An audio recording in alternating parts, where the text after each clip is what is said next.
சேனலை சப்ஸ்கிரைப் செய்யாதவங்க சேனலை சப்ஸ்கிரைப் செஞ்சுக்கிட்டு செய்திகளை தெரிந்து கொள்ளும்படி அன்புடன் கேட்டுக்கொள்கிறேன். வணக்கம். இன்றைய முக்கிய செய்திகள்.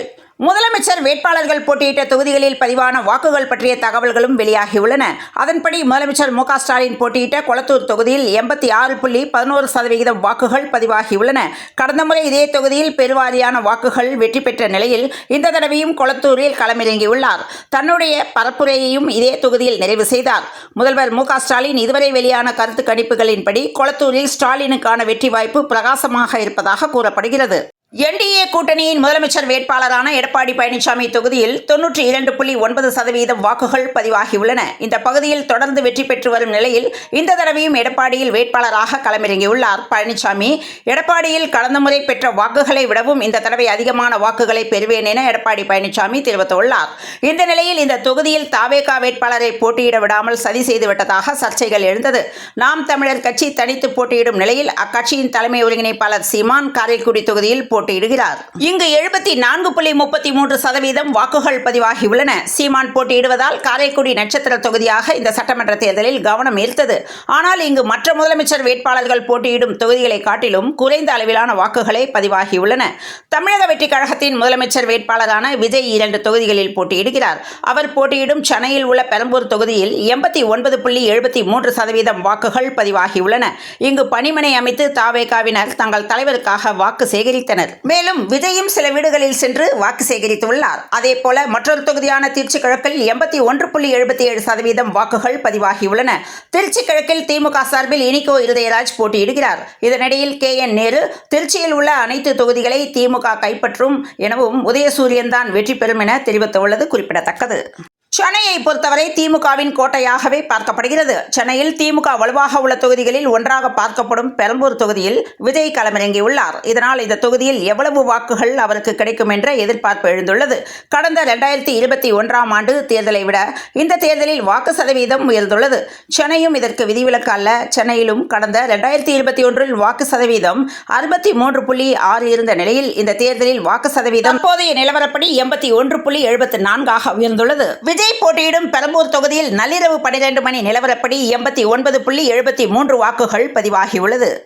சாஃப்ட்வேர் வேலைதான் பெரும்பாலான இளைஞர்களின் கனவாக இருக்கிறது. கம்ப்யூட்டர் சயின்ஸ், இன்ஃபர்மேஷன் டெக்னாலஜி மட்டுமின்றி சிவில், ECE என பிற துறைகளை படித்தவர்களும் கூட இறுதியில் வந்து நிற்பது சாஃப்ட்வேர் நிறுவனங்களில்தான் எனவும், சமூக மற்றும் பொருளாதார காரணங்களால் கல்லூரி செல்ல முடியாதவர்களும் கல்லூரியில் இருந்து இடைநின்றவர்களும் சாஃப்ட்வேர் துறையில் பணியாற்றுவதற்கான வாய்ப்பை ஃப்ரெஷ்வொர்க்ஸ் நிறுவனம் வழங்குகிறது. இந்தியாவின் முன்னணி சாஃப்ட்வேர் நிறுவனமான ஃப்ரெஷ்வொர்க்ஸ் STS சாஃப்ட்வேர் அகாடமி என்ற பயிற்சி நிறுவனத்தை நடத்தி வருகிறது. இதன் மூலம் +2 முடித்த மாணவர்களுக்கு 12 மாத சாஃப்ட்வேர் பணிக்கான பயிற்சி 100% கட்டணம் இல்லாமல் வழங்கப்படுகிறது. பயிற்சியில் சேருவோருக்கு மாதந்தோறும் உதவித்தொகையும் வழங்கப்படும். 350க்கும் மேற்பட்டவர்கள் இங்கு பயிற்சி முடித்து 40க்கும் மேற்பட்ட முன்னணி சாஃப்ட்வேர் நிறுவனங்களில் பணியாற்றுகின்றனர் எனவும், இந்த ஆண்டு பயிற்சிக்கான சேர்க்கை தற்போது நடந்து வருகிறது. யாரெல்லாம் இந்த பயிற்சியில் சேரலாம் என்றால் +2 முடித்தவர்கள் அல்லது 10ஆம் வகுப்பு முடித்து 3 ஆண்டுகள் டிப்ளமோ படித்தவர்கள், மேலும் +2 முடித்து 2 ஆண்டுகள் டிப்ளமோ படித்தவர்கள், கல்லூரியில் இருந்து இடைநின்றவர்கள், வயது 18 முதல் 21 வரை இருக்க வேண்டும் எனவும், குடும்ப வருமானம் மாதம் ரூபாய் 20,000க்கும் குறைவாக இருக்க வேண்டும். பட்டப்படிப்பு முடித்தவர்கள் விண்ணப்பிக்க முடியாது எனவும், ஏப்ரல் 2026இல் +2 முடிக்கும் மாணவர்களும் இந்த திட்டத்தில் சேர முடியாது என்றும், தமிழ் மீடியம் படித்தவர்கள், அரசு பள்ளியில் படித்தவர்கள், முதல் முறையாக +2ஐ தொட்டவர்கள், பெண்களுக்கு இந்த பயிற்சியில் முன்னுரிமை தரப்படும் எனவும், இந்த ஆண்டு 90 மாணவர்கள் பயிற்சியில் சேர்க்கப்படுவார்கள் எனவும், இந்த ஓராண்டு பயிற்சி 100% இலவசம். தொழில்துறையின் தேவைக்கேற்ப இந்த பயிற்சிக்கான பாடத்திட்டங்கள் வடிவமைக்கப்பட்டுள்ளன எனவும், சென்னை பெருங்குடியில் உள்ள ஃப்ரெஷ்வொர்க்ஸ் STS சாஃப்ட்வேர் அகாடமியில் இந்த பயிற்சி வழங்கப்படும் என்றும், பயிற்சிக்கு தேர்வு செய்யப்படும் மாணவர்கள் அனைவருக்கும் மாதந்தோறும் 10,000 உதவித்தொகை வழங்கப்படும் என்றும், 3 வேளை உணவு பயிற்சி மையத்திலேயே வழங்கப்படுவதாகவும், பயிற்சி பெறும் காலமான 12 மாதங்களும் பயன்படுத்தும்படியாக நவீன லேப்டாப்பை பயிற்சி நிறுவனமே வழங்குவதாகவும், பயிற்சி பெறும் காலத்தில் UDEMY நிறுவனத்தில் கூடுதலாக கோர்ஸ் படிக்க விரும்பினால் அதற்கான செலவையும் பயிற்சி நிறுவனமே ஏற்றுக்கொள்ளும் என்றும், பயிற்சியின் இறுதியில் சாஸ்திரா பல்கலைக்கழகம் மற்றும் ஃப்ரெஷ்வொர்க்ஸ் நிறுவனத்தின் சான்றிதழ் வழங்கப்படும் என்றும், 60க்கும் மேற்பட்ட சாஃப்ட்வேர் நிறுவனங்கள் இந்த பயிற்சி மையத்தில் படித்த மாணவர்களை வளாக தேர்வு மூலம் தேர்வு செய்து இன்டர்ன்ஷிப் மற்றும் பணி வாய்ப்புகள் வழங்குகின்றன. விண்ணப்பிக்க கடைசி நாள் 5/5/2026 எனவும், விண்ணப்பிக்க வேண்டிய இணையதளம் https://myfscs FSSA-freshworks.ks.com என்றும் தொடர்பு கொள்ள 8122242904 என்ற தகவல் வெளியானது. நெல்லையில் புதுமண தம்பதிகளும் முதல் தலைமுறை வாக்காளர்களும் வாக்களித்துள்ளனர். தமிழகத்தில் நடந்த தேர்தல்களில் கரூர் மற்றும் அரவக்குறிச்சி தொகுதிகளில் மட்டுமே போட்டியிட்டு வெற்றி பெற்று வந்த முன்னாள் அமைச்சர் செந்தில் பாலாஜி இந்த தேர்தலில் கோவை தெற்கு தொகுதியில் போட்டியிட்டார். கோவை மாவட்டத்தில் சட்டப்பேரவை தேர்தல்களில் திமுக தொடர் தோல்வியை சந்தித்து வரும் நிலையில் திமுக தலைமை விருப்பத்தின்படி கோவையில் போட்டியிடுவதாக அவர் கூறியிருந்தார். இந்த சூழலில்தான் கரூர் மாவட்ட செயலரும் கரூர் தொகுதி MLA-வுமான செந்தில் பாலாஜி நேற்று நடந்த 2026 சட்டமன்ற தேர்தலில் வாக்களிக்காதது பேசுபொருளாகியுள்ளது. சட்டமன்ற தேர்தலில் கோவை தெற்கு தொகுதியில் களமிறங்கியுள்ள அவர் காலையிலேயே கரூர் தொகுதியில் தனது வாக்கை பதிவு செய்வார் என எதிர்பார்க்கப்பட்டது. எனினும் வாக்குப்பதிவு நிறைவடையும் வரை அவர் வரவில்லை எனவும் கோவையில் பல்வேறு தொகுதிகளுக்கு நேரில் சென்று பார்வையிட்டதால் தான் வர முடியவில்லை என்ற காரணம் வெளியாகியுள்ளது. சட்டமன்ற தேர்தல் நிறைவடைந்ததைத் தொடர்ந்து வாக்குப்பதிவு இயந்திரங்கள் அனைத்தும் அந்தந்த மாவட்டங்களில் உள்ள வாக்கு எண்ணும் மையத்தில் வைக்கப்பட்டுள்ளன. தமிழகம் முழுவதும் அமைக்கப்பட்டுள்ள 62 வாக்கு எண்ணும் மையங்களில் 18,000 காவல்துறையினர் பாதுகாப்பு பணியில் ஈடுபட்டுள்ளனர். வாக்குப்பதிவு முடிந்த பின்னர் மின்னணு வாக்குப்பதிவு இயந்திரங்கள் பலத்த பாதுகாப்புடன் வாக்கு எண்ணும் மையங்களுக்கு கொண்டு செல்லப்பட்டன.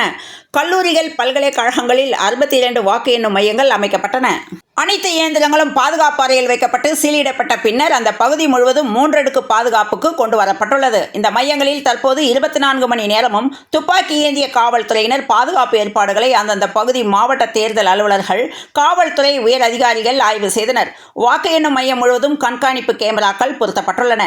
தேனி மாவட்டத்தில் 4 தொகுதிகளின் வாக்குப்பதிவு இயந்திரங்களும் கொடிவிலார்பட்டி கம்மவார் கல்லூரியில் அமைக்கப்பட்டுள்ள மையத்தில் 3 அடுக்கு பாதுகாப்போடு வைக்கப்பட்டுள்ளன. திருப்பூர் மாவட்டம் முழுவதும் 2822 வாக்குச்சாவடிகளில் வாக்குப்பதிவு முடிந்து SRG அரசு மகளிர் கல்லூரிகளில் இயந்திரங்கள் சீல் வைக்கப்பட்டு அடுக்கப்பட்டுள்ளன.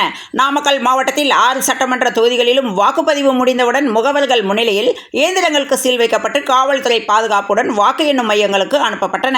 திருவள்ளூர் மாவட்டத்தில் பாதுகாப்பு கருதி வாக்கு எண்ணும் மையங்களை சுற்றி 3 கிலோமீட்டர் தொலைவிற்கு ட்ரோன்கள் பறக்க மாவட்ட ஆட்சியர் தடை விதித்துள்ளார். புதுக்கோட்டையில் அரசு மகளிர் கலைக்கல்லூரியில் அமைக்கப்பட்டுள்ள மையத்தை பார்வையிட்ட ஆட்சியர் அருணா 24 மணி நேர CCTV கண்காணிப்பு மற்றும் பாதுகாப்பு ஏற்பாடுகளை ஆய்வு செய்தார். கோவையில் 10 சட்டமன்ற தொகுதிகளிலும் வாக்குப்பதிவு நிறைவடைந்து தடாகம் சாலையில் உள்ள அரசினர் தொழில்நுட்ப கல்லூரிக்கு பலத்த சோதனைகளுக்கு பிறகு வாக்குப்பதிவு இயந்திரங்கள் கொண்டு செல்லப்பட்டன. வேலூரில் தந்தை பெரியார் அரசு தொழில்நுட்ப கல்லூரியில் துணை ராணுவ படையினரின் 3 அடுக்கு பாதுகாப்பு வளையத்தில் வாக்குப்பதிவு இயந்திரங்கள் வைக்கப்பட்டுள்ளன. மேலும் தமிழகம் முழுவதும் 62 வாக்கு எண்ணும் மையங்களுக்கு 3 அடுக்கு பாதுகாப்புடன் ட்ரோன்கள் பறக்க தடை விதிக்கப்பட்டுள்ளது. சாத்தான்குளம் தந்தை மகன் கொலை வழக்கில் தூக்கு தண்டனை விதிக்கப்பட்ட 9 பேரும் மேல்முறையீடு செய்ய அவகாசம் அளித்து விசாரணையை ஏப்ரல் 30ஆம் தேதிக்கு ஐகோர்ட் மதுரை கிளை ஒத்திவைத்து உத்தரவிட்டது. இந்த 9 பேருக்கும் இரட்டை மரண தண்டனை விதித்து நீதிமன்றம் உத்தரவிட்டது. தற்போது தூக்கு தண்டனையை உறுதி செய்ய கோரி தமிழக அரசு தொடர்ந்த வழக்கில் 9 பேரும் சிறையில் இருந்து வீடியோ கான்பரன்சிங் வாயிலாக ஆஜர்படுத்தப்பட்டனர். இது தொடர்பாக குற்றவாளிகள் 9 பேருக்கும் CBI-க்கும் நோட்டீஸ் அனுப்ப ஐகோர்ட் மதுரை கிளை உத்தரவிட்டுள்ளது. 9 பேரும் மேல்முறையீடு செய்ய அவகாசம் அளித்து விசாரணையை ஏப்ரல் 20ஆம் தேதிக்கு ஐகோர்ட் மதுரை கிளை ஒத்திவைத்துள்ளது. சென்னையில் பொதுமக்களிடையே பெரும் வரவேற்பை பெற்றுள்ள AC மின்சார ரயில் சேவையை விரிவுபடுத்தும் வகையில் 2வது AC மின்சார ரயிலை விரைவில் இயக்க ரயில்வே நிர்வாகம் திட்டமிட்டுள்ளது. மேலும் இந்த ரயிலில் ஒரே நேரத்தில் 4900 பேர் பயணிக்கலாம் என்ற தகவலும் வெளியானது. தமிழக சட்டசபை தேர்தலில் இதுவரை இல்லாத அளவிற்கு ஓட்டு சதவீதம் அதிகரித்ததற்கு மக்களின் ஆர்வம் காரணமா அல்லது SIR பணிகள் காரணமா என்ற கேள்வி எழுந்துள்ளது. தமிழக சட்டமன்ற தேர்தலுக்கான வாக்குப்பதிவு நேற்று விறுவிறுப்பாக நடைபெற்ற நிலையில் மயிலாடுதுறை மாவட்டம் போரையார் பகுதியில் உள்ள வாக்குச்சாவடியில் பாதுகாப்பு பணியில் ஈடுபட்டிருந்த தலைமை காவலர் கத்தியால் குத்தப்பட்ட சம்பவம் பெரும் பரபரப்பை ஏற்படுத்தியுள்ளது. மயிலாடுதுறை சட்டமன்ற தொகுதிக்குட்பட்ட போரையார் ஜமாலியா நடுநிலைப் பள்ளியில் அமைந்துள்ள வாக்குச்சாவடி எண் 324-இல் நேற்று காலை முதலே வாக்குப்பதிவு விறுவிறுப்பாக நடைபெற்று வந்தது.